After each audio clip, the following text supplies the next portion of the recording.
University మంచి భవిష్యత్తు కోసం తెలుగు విద్యార్థులు ఇష్టపడే యూనివర్సిటీ. కాల్ 9059052378 9059052379.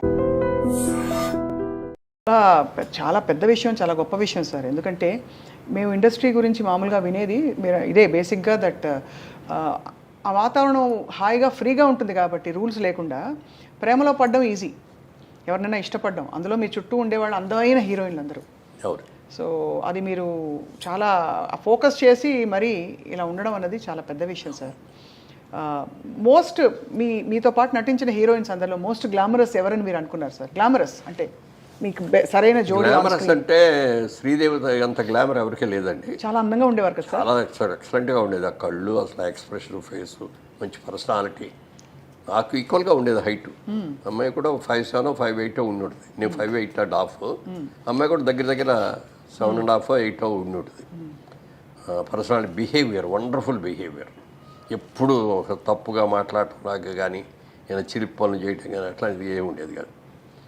ఆ తర్వాత అంత అందగా ఎవరు అంటే దీప గారు కూడా చాలా అసలు ఎంత అందంగా ఉండేది. కాకపోతే ఏంటంటే వాళ్ళ అమ్మ ఎప్పుడు పక్కన బ్యాగ్ పెట్టుకొని బ్యాగ్లో అన్ని బిస్కెట్లు, ఈ చీడిదిళ్ళు, బాదం పప్పులు ఇవన్నీ తెచ్చిపెట్టి షార్ట్ చేసి రాగానే పెట్టేస్తా ఉండేది. అంటే ఆ అమ్మాయి బాగా ఎర్లీ ఏజ్లో వచ్చింది. ఏదైనా అంటే ఎవరిని అడిగితే 16 years 3 months బాబు అనేది. అలా ఏంటి పాపం చిన్నది కదా కష్టపడుతుంది అని చెప్పి ఓ పెట్టేది. ఆ పెట్టడం మూలంగా కానీ లేకపోతే అమ్మాయికి ఏదో ముందే ఆర్టిస్ట్ చేయాలనే ఆలోచన ఉండి కొంచెం స్టెరాయిడ్స్ ఏదో ఇచ్చి ఇది కూడా చేశారని అంటారు. ఎంతవరకు దాని మూలం కానీ అమ్మాయికి బాగా బాడీ వచ్చేసింది తర్వాత. లేకపోతే చాలా అద్భుతమైన యాక్టర్ అయ్యాడు. జయసుధ గారు ఇట్స్ ఏ ఫ్యామిలీ లేడీ. అదే అదే ఇక అందులో సినిమా యాక్టర్ లాగా ఉండదు. ఆవిడతో నటిస్తా అంటే రియల్ క్యారెక్టర్తో నటిస్తాం అనే ఫీలింగ్ వస్తుంది తప్ప సినిమా యాక్టర్ లాగా ఆవిడ నటించడం కూడా అలాగే చేస్తుంది. ఇప్పుడు మిగిలిన వాళ్ళు కొంతమంది చేసే దాంట్లో ఆర్టిఫిషియాలిటీ ఉంటుంది. అంతవరకే ఉండు, టచ్ అవ్వకూడదు, ముట్టుకోకూడదు అన్న లెవెల్లో ఉంటుంది. అవన్నీ ఉండేవి సార్ ఆంక్షలు. అంటే హీరోయిన్లు చెప్పేవారా? అప్పుడు లేదు, అప్పటికి లేదు. కానీ నాగేశ్వరరావు గారు, వెంకటరామారావు గారు చేసే రోజులు ఉండేవి. జమున గారు అయితే ఎప్పుడు చేతులు ఇక్కడి నుంచి కిందే తప్ప పైకి పుట్టుకొని ఇచ్చేవారు. ఇట్లా ఈ కూడా పట్టుకొని ఇచ్చేవారు. ఓహో, అంత ఇదిగా ఉండేది.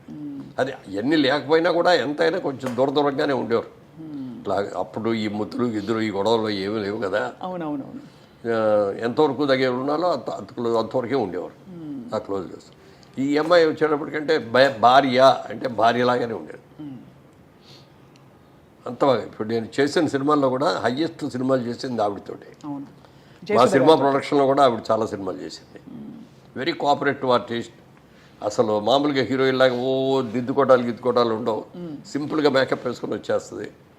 ఇది మధ్యతరగతి కుటుంబం క్యారెక్టర్ అంటే దానికి తగ్గట్టే హెయిర్ డ్రెస్ దానికి ఏముంటుంది. పెద్ద హెయిర్ డ్రెస్లు కూడా చేసుకునేది కాదు. మామూలు నేత చీరలు, పట్టు చీరలు లాంటివి ఇట్లాంటివి కట్టుకొని అట్లా న్యాచురల్ యాక్టర్ లాగా ఉండేది అనమాట. సో అలా మరి జయచిత్ర గారితో ఆ రూమర్ వచ్చిన తర్వాత మీరిద్దరూ మాట్లాడుకోవడం జరిగిందా సార్? అయ్యో ఇలా వచ్చేసింది, ఎలా క్లియర్ చేద్దామని. కోర్టుకి వెళ్ళినట్టున్నారు కదా మేడం? నేనే వెళ్ళాను. కోర్టుకి వెళ్ళలేదు. ముందు నోటీస్ ఇచ్చాం వాళ్ళకి, పేపర్ ఆడికి.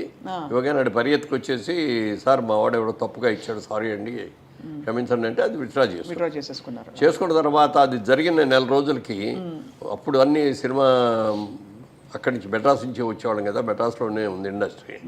మార్నింగ్ ఫ్లైట్కి ఇక్కడ షూటింగ్ వస్తున్నాను. దాసరి గారు ఒక షూటింగ్ వస్తున్నారు, నేను ఒక షూటింగ్కి వెళ్తున్నాను, జయచిత్ర గారు ఒక షూటింగ్కి వెళ్తున్నారు. ముగ్గురు ఫస్ట్ మార్నింగ్ ఫ్లైట్లో ఇక్కడికి వచ్చాం. ఆడు మళ్ళీ ఇమ్మీడియట్గా నెక్స్ట్ డే ఆడు పేపర్లో రాశాడు, వాళ్ళ రోజు దాసరి గారి ఆధ్వర్యంలో మురళీమోహన్ గారు జయచిత్ర గారు పెళ్లి చేసుకోవడానికి హైదరాబాద్ వెళ్ళారు. ఎక్కడ కూడా బాబు ఆవిడ ఎప్పుడు నువ్వు అని కూడా పర్లేదు. ఇన్నేళ్లలో నువ్వు అని కూడా అనలేదండి. నా హీరోయిన్స్ ఎవరైతే మీరేనే అంటాను నేను. ఎవరిని కూడా యశోదరు కూడా నువ్వు అంట, నువ్వు అన్నాను, మీరేనంట. కాబట్టి ఏంటంటే జయసేత్తో క్లోజ్ ఏంటంటే I treat her as my sister. అందుకని బాగా క్లోజ్గా ఉంటాం. అప్పుడప్పుడు నువ్వు అనుకోవచ్చేమో కానీ మిగిలిన వాళ్ళు ఎవరితో కూడా నువ్వు అనే మాట అన్నాను నేను. చాలా డిస్టర్బింగ్ సార్ ఇవన్నీ. అంటే పబ్లిక్ ఇమేజ్ అందులో కొంచెం మనం అన్నిటికీ ఎఫెక్ట్ అవుతాం. అంటే ఇప్పుడైతే సోషల్ మీడియాలో ఎడపడ రాస్తున్నారు, నోటికి వచ్చినట్టు రాసేస్తారు. దాసరి గారు అద్దాల మేడ సినిమా చేసేటప్పుడు ఓ డైలాగ్ రాశారు దాంట్లో. సినిమా వాళ్ళం మనందరం కూడా అద్దాల మేడల్లో ఉంటాం, మనం చేసిన ప్రతి పని కూడా భూతద్దాల్లో మనం చూస్తూ ఉంటారు వాళ్ళు. అవును. మనం తప్పు చేసినా ఒప్పు చేస్తే బాగుందంటారు, మెచ్చుకుంటారు. తప్పు చేస్తే మాత్రం రాళ్ళు విసిరి కొడతారు, మన అద్దాలు పగిలిపోతాయి, మన బతుకు బజారు పాలైపోతుంది బా అని ఆ డైలాగ్ ఎంత బాగా నచ్చిందో నాకు. ఆ డైలాగు దాన్ని తూచా తప్పకుండా పాటించాను. ఎక్కడ కూడా ఎప్పుడన్నా ఏదన్నా మీరు అన్నట్టు ఇందాక పార్టీలో ఎక్కడ ఏదైనా చిన్నగా తీసుకున్నా కూడా జనం ఎవరో లేనప్పుడు చూసి తీసుకోవటమే. పబ్లిక్లో ఉన్నప్పుడు సిగరెట్లు తాగటం కానీ ఇది కానీ అది కూడా ఉండేది. సిగరెట్లు కూడా ఏంటంటే నాకు అలవాట్లేదు, కానీ వాయిస్ కొంచెం థిన్గా ఉండేది బిగినింగ్లో, బేస్ అది ఉండేది కాదు. అప్పుడు మ్యూజిక్ డైరెక్టర్ చక్రవర్తి గారే సలహా ఇచ్చాడు, నువ్వు చుట్టలు తాగు రోజు అన్నాడు. ఊళ్ళో ఆయన చుట్టలు కావాలి కాదండి అన్న. అయితే సిగరెట్ తాగానే ఆయనే ఫస్ట్ సిగరెట్ ఇచ్చాడు. సిగరెట్ తాగిన తర్వాత అదొక రోజుకో 10 సిగరెట్లు అని అది లిమిట్ పెట్టుకొని ఆ లిమిట్ దాటకుండా అట్లా కొన్నాళ్ళు చేశాను. మళ్ళీ అయ్యప్ప మాల వేసుకుంటే మళ్ళీ మానేసేవాడిని. మళ్ళీ మాల అది తీసేసిన తర్వాత తాగాడు. ఒక రోజున అనిపించింది, అయ్యప్ప మానేసాం కదా 30-40 రోజులు మానేసాం, ఎందుకు కంటిన్యూ చేయాలి అని అనుకున్నాను. అంతే మళ్ళీ మానేసాం. అంతే అక్కడి నుంచి అది కూడా బంద్, అంతే కట్. సార్ ఇప్పుడు మీకు కృష్ణ గారు చాలా ఆత్మీయులు. కృష్ణ గారు విజయ నిర్మల్ గారు పెళ్లి చేసుకున్నప్పుడు మీరు సీన్లో ఉన్నారా? అంటే అప్పటికి నేను లేదు. అప్పటికి మీరు లేదు. అప్పుడు నేను ఆర్టిస్ట్ కాదు, కానీ మీకు ఫ్రెండ్గా పరిచయం కదా అంతకుముందు కాలేజ్ నుంచి. మీరు ముక్కులు వేలేసుకున్నారు, అయ్యో ఇలా చేశారేంటి అని కొంచెం వచ్చింది ఆ ఫీలింగ్. అంటే బికాజ్ అంటే he's a very good family man. అదే అమ్మాయి కూడా చాలా సంసారపక్షంగా ఉంటుంది, ఆవిడ కూడా చాలా మంచిది. కృష్ణ గారి భార్య, పిల్లలు ఇంతమంది ఉండగా ఈ టైంలో ఏ అబ్బాయి చేసుకుంటాడు ఏంటి అని అనిపించింది. కానీ మీరేమి ఇంటర్ఫియర్ అయ్యేవారు కదా, ఎందుకంటే చాలా మంది విషయాలు. పెద్ద హీరో అయిపోయాడు, మనం వెళ్ళి నువ్వు ఇది చేసేది బాగాలేదు అని మనం చెప్పలేదు. మనకి అందరికి జనానికి తెలిసేటప్పుడు పెళ్లి చేసేసుకున్నారు. అవును రాజబాబు గారు చేశారు. అదే అవును, చాలా ధైర్యం సార్. కానీ సక్సెస్ఫుల్గా నడిపించి ఇద్దరు, అంటే ఆవిడ కూడా అది మాత్రం అంటే భార్యగా ఉండగా రెండో భార్యను చేసుకోవడం అనేది తప్పే అయినా కూడా ఒక మంచి నిర్ణయం వాళ్ళిద్దరు తీసుకుని, అంటే ఇద్దరికి కూడా బెనిఫిట్ బాగా. అవును సార్, అవును. ఆవిడ కూడా ఒక మంచి హస్బెండ్ని చేసుకొని ఆవిడ కెరియర్ బ్రహ్మాండంగా గ్రో అయింది, హీరోయిన్గా గ్రో అయింది. డైరెక్టర్ అవ్వాలని ఈయనే ఎంకరేజ్ చేశాడు, కృష్ణ గారే ఎంకరేజ్ చేశాడు. నువ్వు సినిమా నువ్వు పనికొస్తావు, నువ్వు సినిమా తీయగలవు అని చెప్పి చేశాడు. మరి వాళ్ళ గిన్నీస్ బుక్ ఆఫ్ వరల్డ్ రికార్డులో ఒక మహిళా దర్శకులాగా ఆవిడని దాన్ని ఎవరు బీట్అవుట్ చేయలేరు. కరెక్ట్ సార్, అదే అనిపిస్తుంది. అట్లా కృష్ణ గారు బాగా ఎంకరేజ్ చేశారు. అలాగే ఆవిడ కూడా కృష్ణ గారిని ఎప్పుడు ఏం కావాలో ఆయనకి అన్నీ కూడా చాలా జాగ్రత్తలు చూసుకోవటం. ఆయన చనిపోయే ముందు కూడా ఆయన కావలసిన జాగ్రత్తలు ఫ్యామిలీ అందరికీ ఏమేమి చెప్పాలో అన్నీ కూడా చెప్పేది. అంత బాగా గొప్ప, అదే అనిపిస్తుంది సార్. ఒక్కోసారి అంటే చిన్న జీవితం ప్రేమ చాలా పెద్ద విషయం, చాలా గొప్ప విషయం సార్. ఎందుకంటే మేము ఇండస్ట్రీ గురించి మామూలుగా వినేది ఇదే బేసిక్గా, దట్ ఆ వాతావరణం హాయిగా ఫ్రీగా ఉంటుంది కాబట్టి రూల్స్ లేకుండా ప్రేమలో పడడం ఈజీ, ఎవరినైనా ఇష్టపడడం. అందులో మీ చుట్టూ ఉండేవాళ్ళు అందమైన హీరోయిన్లు అందరూ.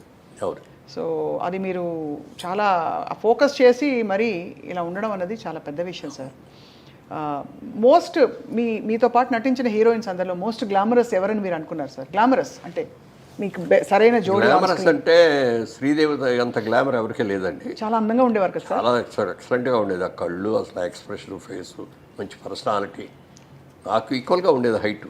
అమ్మాయి కూడా 5'7", 5'8" ఉండుంటుంది. నేను 5'8.5".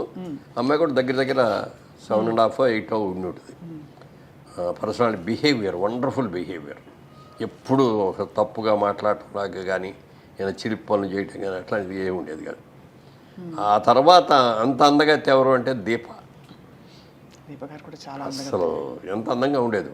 కాకపోతే ఏంటంటే వాళ్ళమ్మ ఎప్పుడు పక్కన బ్యాగ్ పెట్టుకొని బ్యాగ్లో అన్ని బిస్కెట్లు, ఈ తీడిదిళ్ళు, బాదం పప్పులు ఇవన్నీ తెచ్చిపెట్టి షార్ట్ చేసి రాగానే పెట్టేస్తా ఉండేది. అంటే ఆ అమ్మాయి బాగా ఎర్లీ ఏజ్లో వచ్చింది. ఏదైనా అంటే ఎవరిని అడిగితే 16 years 3 months బాబు అనేది.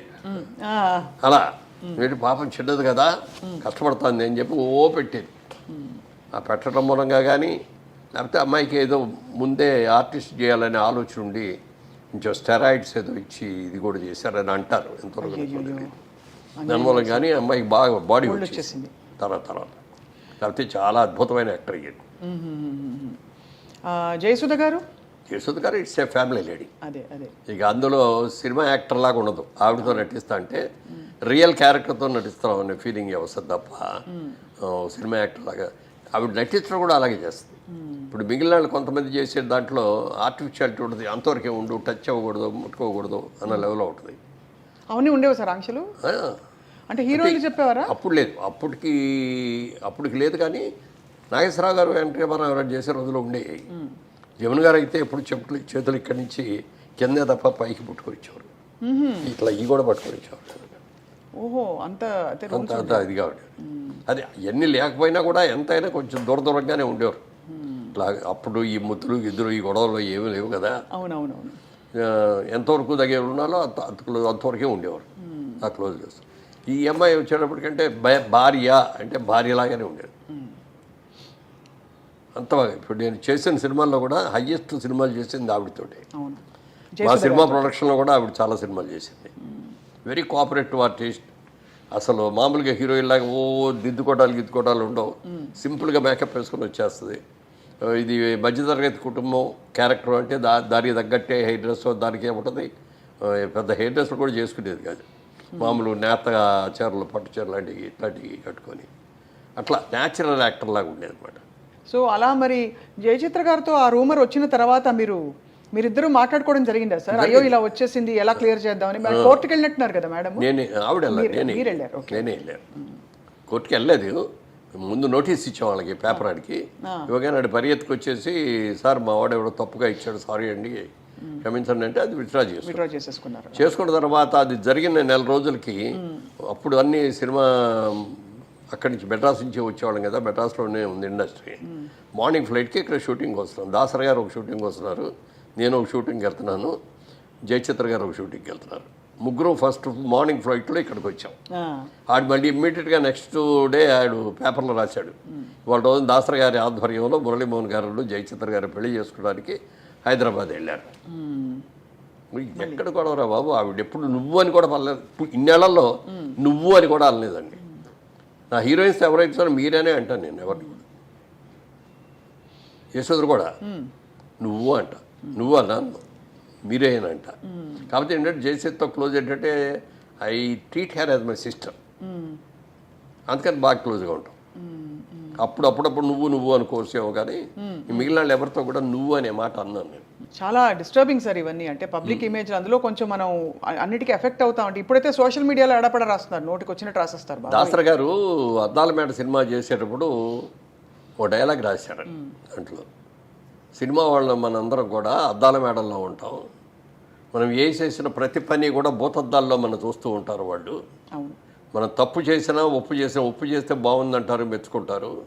తప్పు చేస్తే మాత్రం రాళ్ళు విసిరి కొడతారు, మన అద్దాలు పగిలిపోతాయి, మన బతుకు బజారు పాలైపోతుంది అని ఆ డైలాగ్ ఎంత బాగా నచ్చిందో నాకు. ఆ డైలాగు దాన్ని తూచా తప్పకుండా పాటించాను. ఎక్కడ కూడా ఎప్పుడన్నా ఏదన్నా మీరు అన్నట్టు ఇందా పార్టీలో ఎక్కడ ఏదైనా చిన్నగా తీసుకున్నా కూడా జనం ఎవరో లేనప్పుడు చూసి తీసుకోవటమే. పబ్లిక్లో ఉన్నప్పుడు సిగరెట్లు తాగడం కానీ ఇది కానీ అది కూడా ఉండేది. సిగరెట్లు కూడా ఏంటంటే నాకు అలవాట్లేదు, కానీ వాయిస్ కొంచెం థిన్గా ఉండేది బిగినింగ్లో, బేస్ అది ఉండేది కాదు. అప్పుడు మ్యూజిక్ డైరెక్టర్ చక్రవర్తి గారే సలహా ఇచ్చాడు, నువ్వు చుట్టలు తాగు రోజు అన్నాడు. ఊళ్ళో ఆయన చుట్టలు కావాలి కాదండి అన్న. అయితే సిగరెట్ తాగానే ఆయనే ఫస్ట్ సిగరెట్ ఇచ్చాడు. సిగరెట్ తాగిన తర్వాత అదొక రోజుకో 10 సిగరెట్లు అని అది లిమిట్ పెట్టుకొని ఆ లిమిట్ దాటకుండా అట్లా కొన్నాళ్ళు చేశాను. మళ్ళీ అయ్యప్ప మాల వేసుకుంటే మళ్ళీ మానేసేవాడిని. మళ్ళీ మాల అది తీసేసిన తర్వాత తాగాడు. ఒక రోజున అనిపించింది, అయ్యప్ప మానేసాం కదా, 30-40 రోజులు మానేసాం, ఎందుకు కంటిన్యూ చేయాలి అని అనుకున్నాను. అంతే, మళ్ళీ మానేసాం అంతే. అక్కడి నుంచి అది కూడా బంద్, అంతే కట్. సార్ ఇప్పుడు మీకు కృష్ణ గారు చాలా ఆత్మీయులు. కృష్ణ గారు విజయ నిర్మల్ గారు పెళ్లి చేసుకున్నప్పుడు మీరు సీన్లో ఉన్నారా? అంటే అప్పటికి నేను లేదు. అప్పటికి మీరు లేదు. అప్పుడు నేను ఆర్టిస్ట్ కాదు కానీ మీకు ఫ్రెండ్గా పరిచయం కదా అంతకుముందు కాలేజ్ నుంచి. మీరు ముక్కులు వేలేసుకున్నారు, అయ్యో ఇలా చేశారేంటి అని కొంచెం వచ్చింది ఆ ఫీలింగ్. అంటే బికాజ్ అంటే he's a very good family man. అదే అమ్మాయి కూడా చాలా సంసారపక్షంగా ఉంటుంది, ఆవిడ కూడా చాలా మంచిది. కృష్ణ గారి భార్య, పిల్లలు ఇంతమంది ఉండగా ఈ టైంలో ఏ అబ్బాయి చేసుకుంటారు ఏంటి అని అనిపించింది. కానీ మీరేమి ఇంటర్ఫియర్ అయ్యేవారు కదా, ఎందుకంటే చాలా మంది పెద్ద హీరో అయిపోయాడు, మనం వెళ్ళి నువ్వు ఇది చేసేది బాగాలేదు అని మనం చెప్పలేదు. మనకి అందరికి జనానికి తెలిసేటప్పుడు పెళ్లి చేసేసుకున్నారు. అవును అవును పెళ్లి రాజబాబు చేసుకున్న గారు తర్వాత